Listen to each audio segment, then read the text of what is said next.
Thank you for joining us today. My name is Sonya Bohmann, and I'm the Executive Director of the Construction Industry Alliance for Suicide Prevention. Today, we're going to have a conversation around grief.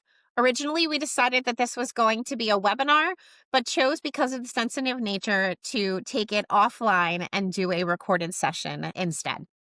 As always, we will be careful and compassionate about the way we talk about this conversation or any conversations around suicide or suicide prevention.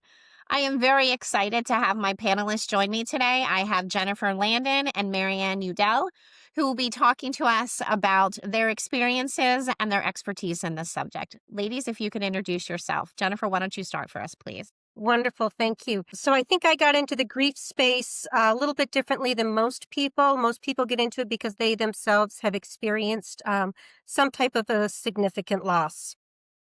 I spent the last several years as the vice president for a local construction trade association.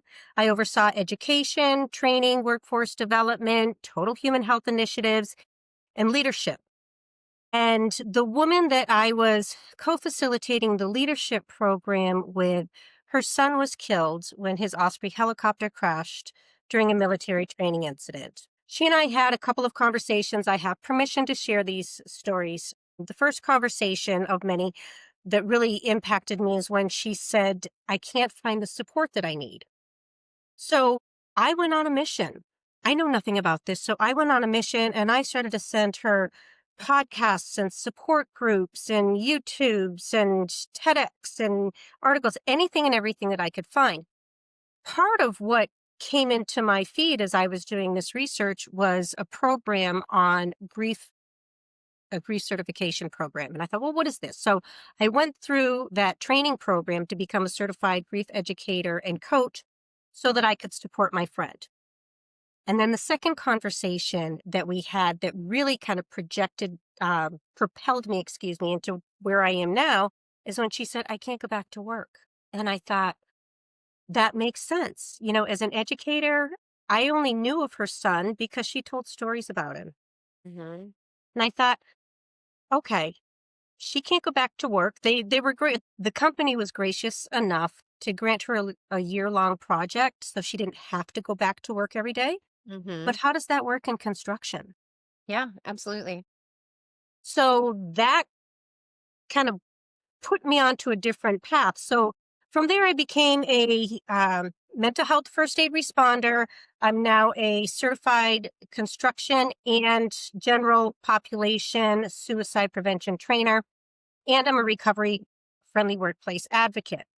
So I now left my position that I loved very much with the trade association and started my own business so that I can now provide education and support for organizations and individuals on their grief journeys. Wonderful. Thank you. Maryann, how about an introduction, please? Certainly. Maryann Udel. I'm the founder of Sheltering Tree. I'm a certified life and business coach, and my specialty is on loss and major changes. I work as a coach, as a consultant, as a speaker, and I got into the focus on grief out of my own personal experience. But it wasn't until long after I experienced my personal first intense grief moment that I actually became a coach. I was widowed when I was 24, and that was quite a while ago. And there was no internet, no support groups for young widows. There was nothing that was around to help me. So in a very similar thing that Jennifer was looking for answers, I ended up looking for them on my own, and ended up meeting someone and getting married and leaving New York and coming to California and got a corporate job. When they laid me off, I knew I had to do something else. That's when I got my coaching certification and have been a coach since for about 10 years now. And I work with individuals and I consult with companies to help them with their journeys through loss, through grief, figuring out what to do. Some of the things that Jennifer was addressing in what she shared in her introduction. So I've consulted with companies who have needed someone on hand when they had to lay people off or when there was something that happened within the company. So there's a lot of education that needs to be done. Part of my mission, part of my purpose is to honor my first husband by doing this work and uh, intentionally help to get people talk about grief because everyone goes through it and no one talks about it enough. So it's opening up that conversation and just say we need to talk about it because it's something that we all go through. Thank you both for sharing the stories that you've experienced and the stories that you've lived through. I'm sure that our audience can resonate with each of them. So I appreciate you being so honest about that. So, Maryann, if you could, can you talk us through the definition of grief so that I think everybody has their own preconceived notion of what grief means, but let's talk about the working definition of that, if you don't mind. Sure. I think that there's just a simple version that I like to use in the context with all of my clients that grief is a normal human response to loss or change in your life. And that's it. And it can be related to a number of different situations. Too often people just associate it with death, and that's not the case at all. That's it's funny that you mentioned that because when we were talking ahead of time, I really hadn't thought how deeply that conversation goes. And I know, Jennifer, that's something that you feel very passionate about is people not just looking at grief in the context of death, but in some other context. So let's talk a little bit about that or peel back that onion, so to speak. Sure. So, one of my favorite activities to do when I'm in a group setting or presenting at a conference is to ask people to list anything and everything that we grieve. Because, as Maryann said, it's much bigger than we think about. Grief could be anything from job loss, it's pet loss, it's I'm going to start that again because I have a whole list of them. I just forgot them all. So grief can be any type of significant loss that we experience, and it could be job loss. We could have a pet loss. It could be disenfranchised grief. We may have a sibling who has a substance use disorder. We may have a parent who's going through Alzheimer's right now. So it's really anything and everything that has to do with loss. I did an activity one time with a community services agency who supported senior citizens, children with neurodiversity, and refugees. And we came up with about 70 different things that we grieve. One of the most interesting that I heard when I was doing this with a group of construction workers, somebody said that they grieved the loss of a bid. There's short-term grief, like that's short-term grief. And then there's long-term grief. There's lifetime grief. And there's no right or wrong way. And really what I hope for is that individuals, organizations can start to look at grief in this much bigger picture and break the stigma of that as well, right? We're doing a great job now, especially in construction. We're doing an outstanding job of bringing mental health, substance use, suicide prevention to the forefront. We're having these conversations. When we talk about grief, people put their hands up and they don't want to talk about it because it's so scary. So this is a great opportunity for us. In addition to all of those things that you share, Jennifer, there's also the simple things like maybe somebody had a breakup or maybe there's a divorce. There could be an illness, whether somebody in their family is ill or they themselves just got some sort of diagnosis. And the bid loss can be maybe you just lose your job altogether. So there's a lot of different reasons and there's no right or wrong. And however you feel is okay because there's no way you're supposed to feel when you grieve. There's no checklist to follow. And it's learning how to live with the feelings that you have because they evolve over time. One of the things that I think about in this, and thank you for bringing that up, Maryann, about divorce. So if we look at approximately 2.5 million people getting divorced every year, that's a lot of grief that happens because it's not just the couple that's getting a divorce. It impacts the children. It impacts friends and family. So when you look at that, what we look at as the numbers of, 2.5 million people, and then take that and multiply it. If we look at 1.5 million people dying each year, leaving on average of about 5 grieving people behind, that's a lot of grief, right? We have people grieving due to a breakup, but that doesn't include the children. So we carry this to work, and yet we're supposed to just perform, right? We're supposed to leave our troubles at the door. Well, I think you make a really great point there, Jennifer, because that is the assumption that this is not a suicide grief. I think I heard that the statistics around the ripple effect of a suicide is that for every one suicide, it affects 133 people. So that's 133 people that are experiencing that additional grief. And our industry loses about 5,000 people a year to deaths by suicide, and even higher if we're talking about deaths by overdose. Is quite the timely topic, as you mentioned. I do want to circle back to something, and I don't remember which one of you introduced me to this term, but that concept of it doesn't have to just be our grief, but it can be a grief that someone else is going through, or it doesn't have to be that immediate. But I think one of you called it disenfranchised grief, if that's right. So Yeah. let's talk about that a little bit more because I feel like our audience could really resonate with that piece of the conversation. So disenfranchised grief is a stigmatized grief.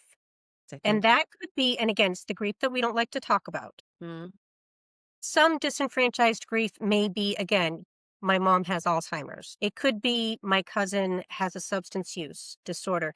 It could also be somebody is having an extramarital affair and somebody in that relationship dies. So when you think about it, could be different lifestyles. And when somebody dies and they have a different lifestyle. So it's any time that society says that it's not appropriate for us to grieve. mm, So that would probably be like the general, sure, and that why makes a are lot you, of sense. I'm sorry, you lost your job, you can get another job. You Right. lost your cat, it's a cat, it's not a human. So it's making those judgments about what it is that we grieve. Or maybe even a grief. Go ahead. Sorry. No, I think that just going off of what you said, that there's a certain amount of shame that society has placed on just feeling grief at all, or showing emotions. We've sort of cut off our humanity in a way that if you're at work, you have to be working, and you have to be tough, and you have to buck up, and you have to be okay in front of everybody else. However, there's stuff that's coming up and feelings that are happening, and it's impossible to ignore them. Society makes it harder. There's a lot of that self-imposed rules or societal rules that somebody made up somewhere that if you lose a pet, you should only be grieving for a short amount of time, or the fact, frankly, that we have such small bereavement times as part of a PTO or compensation package. And I would love to chat about that even further. So I don't know if either of you have some thoughts on that. I Jennifer's like, I Yeah, do. look, please, please. So I'm going to ask a question. I'm going to ask a couple of questions. Okay. I didn't have children of my own. I have stepchildren. So I didn't have family leave time. So how much time do you think is given for people, family leave time? How much are they given when, they give birth, when they have a child coming into their lives? So it's somewhere between 6 and 12 weeks typically. 6 and 12 weeks. How much time? And that's assuming you have a policy that covers that or that you are in a position to be able to take that much time. But FMLA, theoretically, you have up to 12 weeks after giving birth. Okay. So There's a we're going to lot of talk about caveats to FMLA. that. We'll talk about FMLA as well, right? So, and this is a heartbreaking story. So just want to let people know and kind of give them a little bit of a heads up here. Bereavement leave is typically 3 days. 3 to 5 business days. And that's for an immediate family member, right? And then the company dictates who that is. Some of them will say only one. So one for maybe a grandparent, 3 to 5 if it's a parent or a child. Sure. So what if my best friend is closer to me than my brother? What if my uncle raised me Sure. and not my parents? So there's these judgment calls that are made. It's unfortunate that the policies can be so strict or so regimented. And I will tell you that I met a woman who told me that her daughter gave birth and her daughter was on family leave. That child died during the time of family leave. Her daughter was informed that she was no longer eligible for family leave and she had 3 days bereavement. Wow. I'm sorry to hear that. I mean, I there's so many, and that's, part of the reason that we have these conversations is that it gives some of our listeners an opportunity to think about what policies they have in place and what things need to be either added or subtracted from those policies to make a workplace, much like Jennifer, you had talked about, a recovery friendly workplace, but a more communal space to be, or one that really focuses on a culture of care. yeah, Right. and And I and I oh, go ahead, Maryann. Well, I was just going to add to what you said that that's where the education comes in, as you were Mhm. just saying, Sonia, that you have to take into account that even though somebody has been out on bereavement leave, the people that they work with need to know how to behave when somebody Right, comes back. How can right. I interact and support this person? And Mhm. acknowledging they're not going to be fully in the game with their head because grief has emotional, physical, mental, spiritual, all of those things get affected whenever you are dealing with grief. So you can't ignore that somebody might not be fully functioning when they come back. So, how can you set things up at work so that there is support, so that there is somebody who's going to be, you got this okay? Or, if you need to take a 5 minute break, tap me on the shoulder and I'll watch out for you, So, what can you do to make sure that the person who is taking bereavement leave has a supportive place to come back to? So it's true, a longer time to be out would be helpful, but it's that and. It's not either or. It's yes and. Maryann, you bring up a couple of really good points.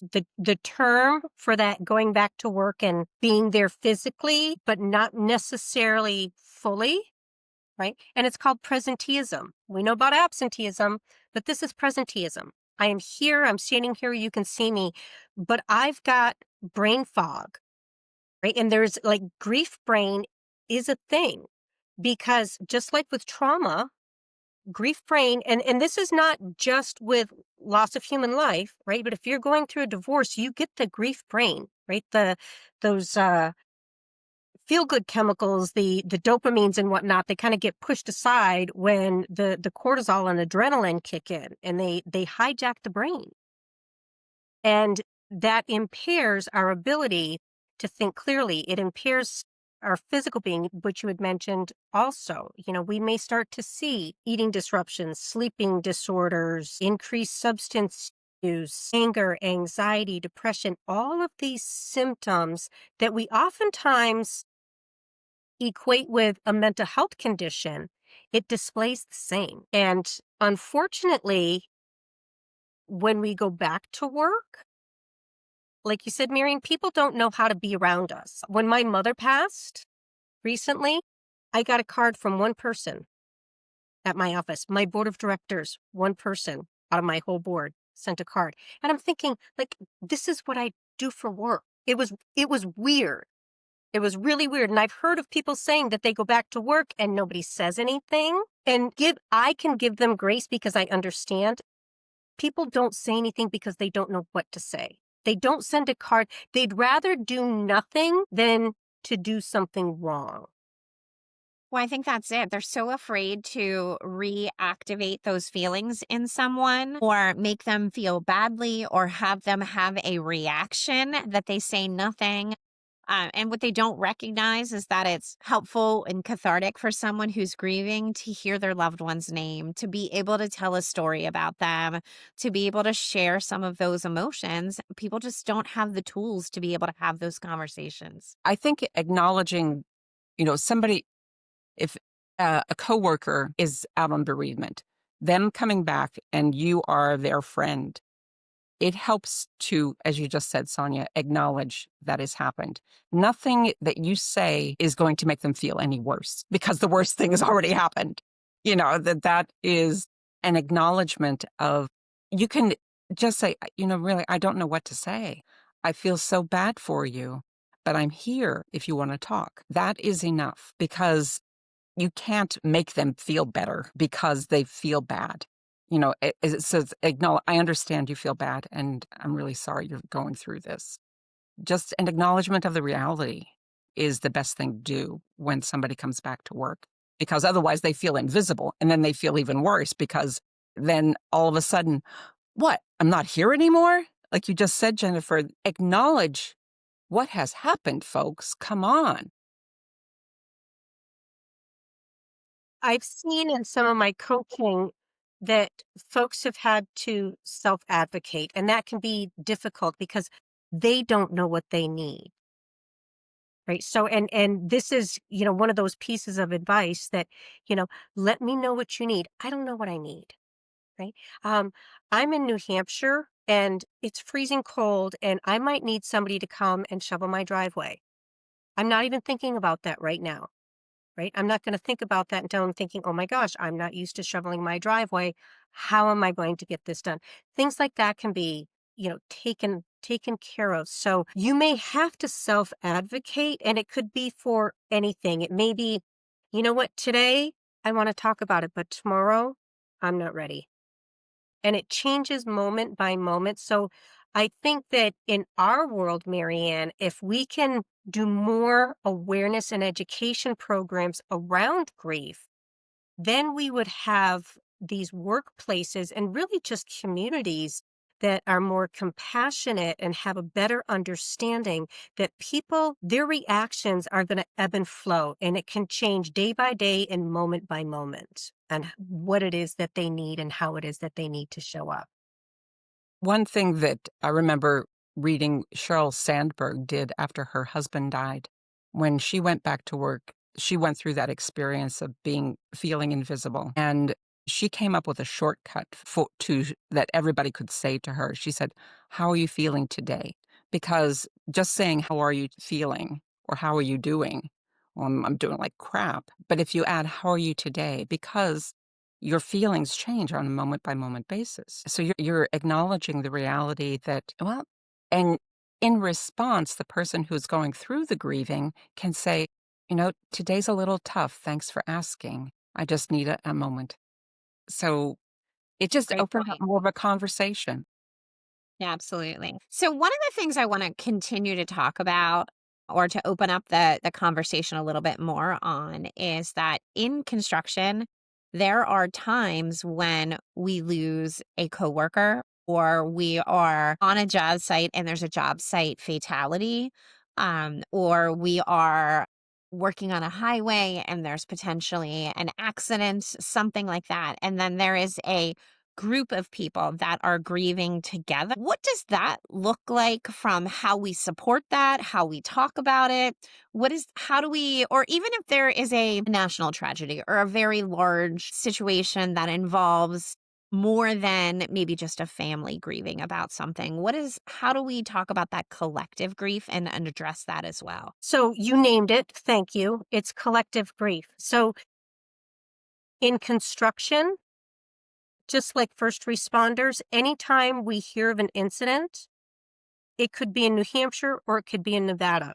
We may not know anyone related to the incident. However, we feel something, and it's that collective grief. So as organizations, what we can do is take a 5-minute stand down. Take that 5-minute stand down, do some deep breathing exercises, maybe do some stretching, and just talk about the incident and acknowledge, because somebody else may be going through something and we don't know that. So you may start to see on the job site, if somebody starts to act a little bit differently after hearing of something, it could be because they're grieving something else, related or not to the incident. right? When we hear of incidents like this, it kind of reminds us of our mortality. If somebody you had mentioned, roadside incident, maybe somebody just lost a family member to DUI. All of these things we don't know. So that's why it's just keeping an eye out for one another and being able to talk about it. So again, the more we can talk about it, the more we can kind of show some compassion for our workforce and for ourselves and say, you know what, this is really tough. So let's just take a couple of minutes. Let's honor the situation and let's go out there and be extra safe today because we all want to go home the same way that we showed up to work. I think that we all went through a collective grief during COVID, and the businesses and the leaders that acknowledged the uncertainty of whatever was going on with their business, the more loyal the employees were. Because if you ignore the reality of a situation, it's like, what the heck? It's like saying, oh, it's not cold in New Hampshire. That's just your imagination, Jennifer. It's not really cold. Just turn up your heat, that there's just almost, they feel like there might be a disconnect. And the more acknowledgement of reality and just saying, I know that this is tough. And if you didn't hear about it, I want to make sure that we all have a moment to pause to, if anybody's feeling uncertain or if this is something that brings up feelings in some way for you, whatever it is going on, it's okay. So I think that it's just acknowledge the reality and don't ignore it. If it happens on your job site, some of the things that and again, it's all very situational. Some organizations may have protocols if it's a workplace incident. It could be, somebody passed away over the weekend. So follow your workplace protocols and let the employees know what those workplace protocols are. You want to be able to acknowledge the life that existed. And one of the really cool ways that I heard one organization, what they did is they had everybody sign a hard hat. So I've had to go in and do postvention for some organizations. And it's what is it that you can do? How is it that you want to honor the individual, regardless of how the loss happened? How is it that you want to honor the life? We also have to take into consideration the families wishes and requests with that. One of the things that we want to make sure that every employee knows to stay off social media. We become so camera happy and so click happy. So it's like if we see an incident, I've heard where somebody will post a picture of an incident. Oh my gosh, this just happened on my job site. And they're posting it on social media before family is even made aware of it. So you have to make sure that nothing is said on social media about anything in related to any kind of an incident on the job site, right? It becomes a safety issue as well. Well, I think that's a whole other layer that goes back to that, creating those cultures of care and what is and isn't allowed from a social standpoint in general is what does that policy look like? Are you adding or detracting from something that you already have in place? Not just from a critical incident standpoint, but from an overall what is allowed and isn't allowed on a job site. That's a great point. I think that, we are such a different society than we were even 10 years ago or maybe at the beginning of COVID even, that there's things that we probably haven't thought about and we need to put into all of our policies and think about what that looks like for sure. I do want to switch gears a little bit because while this will hopefully be evergreen, it is the holidays. And so that brings up different levels of grief, different places of those unresolved feelings. So, why does the holidays, I guess I should say, intensify people's maybe feelings of grief or inability to handle the grief that they're already addressing? What makes this so much harder? Well, one thing is look at any Hallmark movie that's out there, or any of the commercials, if anybody still sees commercials these days. But there's just this um, facade or is this impression of what it means to be happy during the holidays. And it's also a time when families generally get together and there's friendship there's togetherness, there's happiness and joy. If you don't have that in your life, it just intensifies. Or if somebody who was in your life is no longer there, then you feel their absence even more because maybe the holidays were the only time you got to see that person, or the last time you saw them was the holiday. So there are a lot of things that can remind someone of a person who's passed, of a relationship that no longer is, of friends that lived in the old neighborhood, or um, you know, maybe feeling bad because I didn't forgive that person and now they're gone. That there can be a whole lot of reasons why the holidays make grief more intense. And there's just a feeling that everybody else has somebody but me. I've heard of people feeling like they're in a bubble and life is happening all around them and they're feeling invisible. I'm I am here in my absolute depths of grief and everybody else is experiencing this joy. And that can be really challenging for people. So again, it's the awareness that if you choose to not have the holiday, that's up to you, right? So it's understanding and respecting those choices. It's understanding that I may not feel like going to a celebration. I may not feel like being around family, or I need my family. I need people because everybody grieves differently. And the holidays, this season particularly, is so challenging for people because we've got all the family dynamics, forget the holidays, right? The family dynamics alone can be very stressful for folks. Things are so expensive, right? This is in addition to. We've got right now, it seems like everything is just so much more expensive than it used to be. And we have the expectations and those social stressors, all of these things that we're supposed to do. And then if we're trying to get to see loved ones or loved ones are coming to see us, we have no idea what's going to happen with travel, airlines, airports, we could have weather. All of these other things come into play that just kind of exacerbate the grieving process. And I think it's helpful for folks to understand that, although it's the holiday, it's really any significant date to the individual. It could be birthdays. It could be my birthday, somebody else's birthday. It could be anniversaries. It could be the anniversary of the loss or of the breakup. It's any date that's significant, and just understanding that people may be a little off during that time. And that's why I think if we can, kind of create these cultures of psychological health and safety where you feel safe telling someone, I'm not okay, right? That's the message. It's okay to not be okay.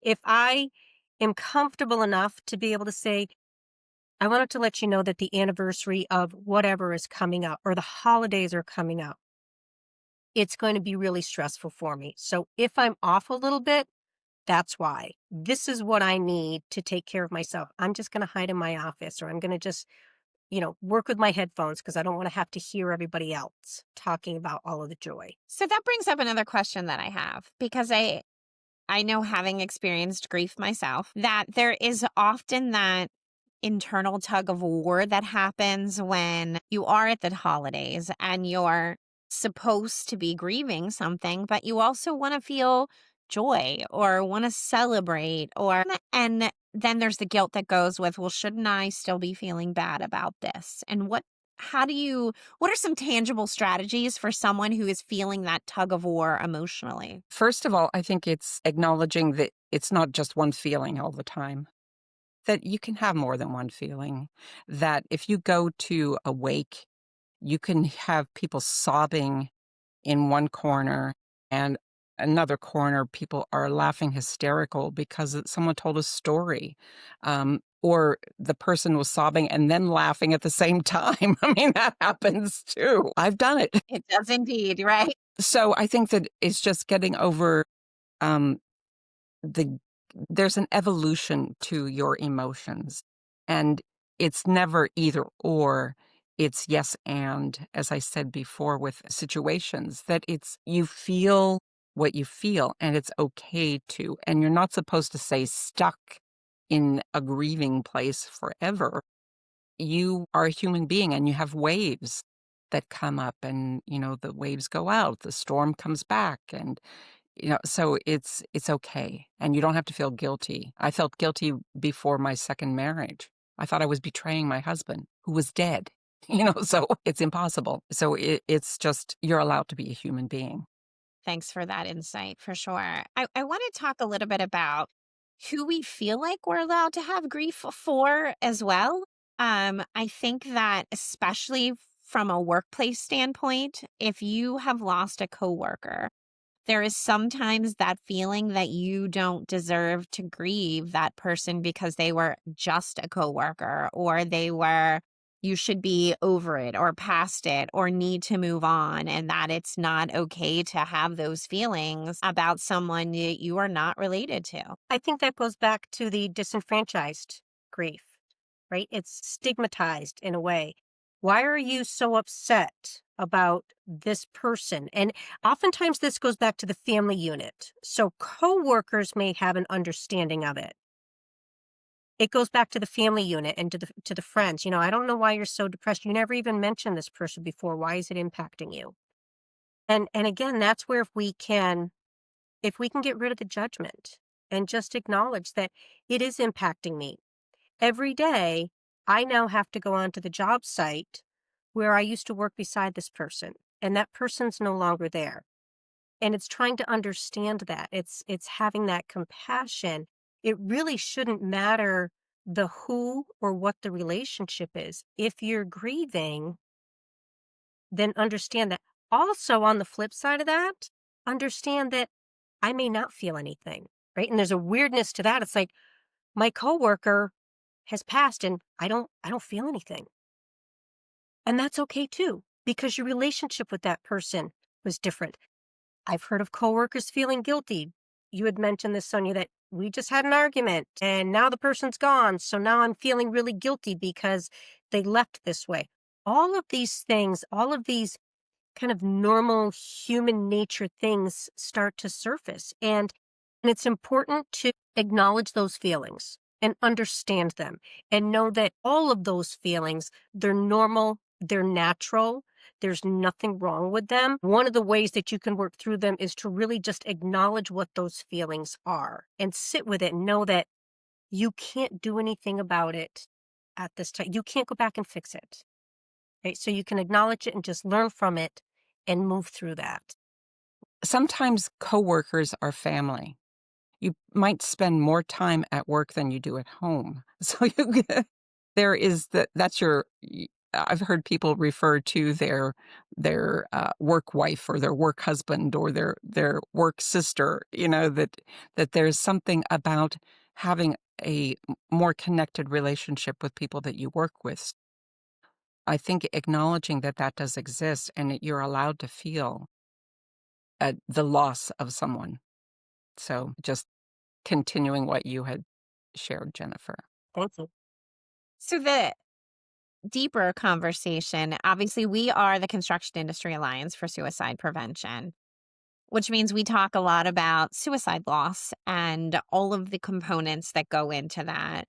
And I would like to talk a little bit about what that grief looks like, because it is a unique grief. And so what is that? Can we explore a little bit about the grief from a suicide loss standpoint? I talked a little about the ripple effect earlier, but let's dig in a little bit deeper. Well, I think that there's one thing that there's always a question of why.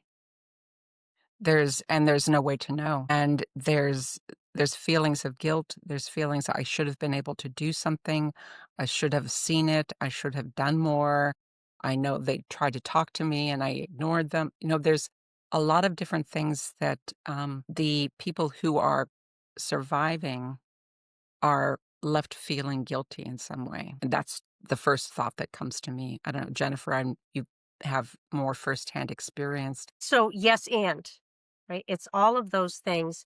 And I think that some people, they really try to dig down and they may not have actually shown any signs, because people who are experiencing stress, mental health conditions, sometimes they're really good at masking it.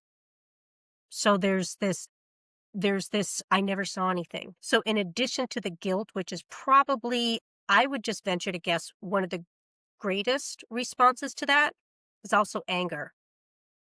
There's a lot of anger that can happen with that. And when you add the anger, then you also add the guilt that goes along with the anger, right? So there's just a plethora of emotions that happen. And again, I think it's the ability to be able to name it, right? To name the emotions. There's actually a couple of sayings. You need to name it to tame it, and you need to feel it to heal it. So a lot of times what I've experienced with folks is that they don't want to feel the emotions that they're really feeling because it's ugly and it's hurts, and we don't want to go that deep. So unresolved grief, unresolved trauma, it doesn't go away.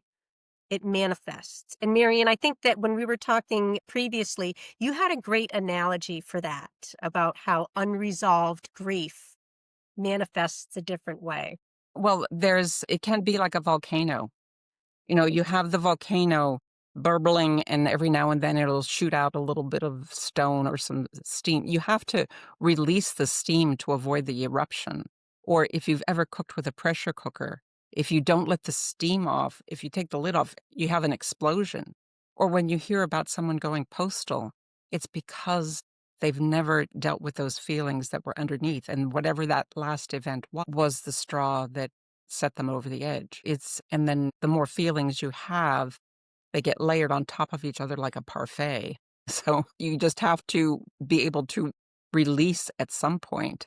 Otherwise, it's going to create in you physical things, illnesses, dependencies, trying to cover up. And what you said, Jennifer, about you have to feel it to heal it, that the only way to get through it is to go through it. That you can't get to the other side of the river if you don't get wet. Well, you might be able to.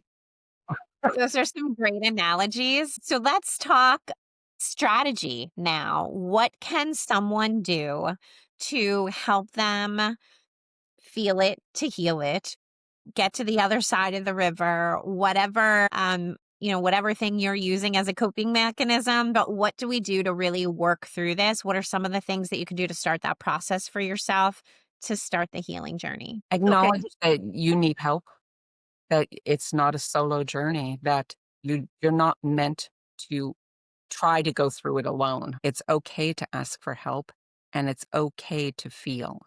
That's the first thing that's the place I always go to. So again, it's okay to not be okay, right? I also like to say that normal is a myth, right? So we're all like everyone you meet is fighting a battle you know nothing about, right? So when we're looking at grief, what is it that you can do? A lot of our employers have an employee assistance program, an EAP. Know how to reach out to the EAP and understand that the EAP is 100% anonymous, and they have grief support.